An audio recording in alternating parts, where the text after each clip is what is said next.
Hello guys, in this video I'm going to show you how to select voice language on the Cookie Run Kingdom application.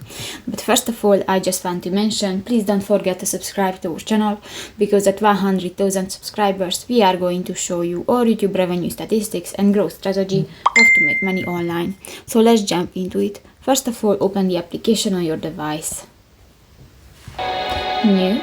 This is the home screen. Go to the settings icon at the upper right corner of the screen next to the video, and you can find the language section and go to the second, the voice settings, and you can find different language you can disable, or you can select Deutsch, English and others. Just select one and click that, and if it will be turned green, you just select this language. So that's pretty much it for this video guys. See you in the next one. Bye bye.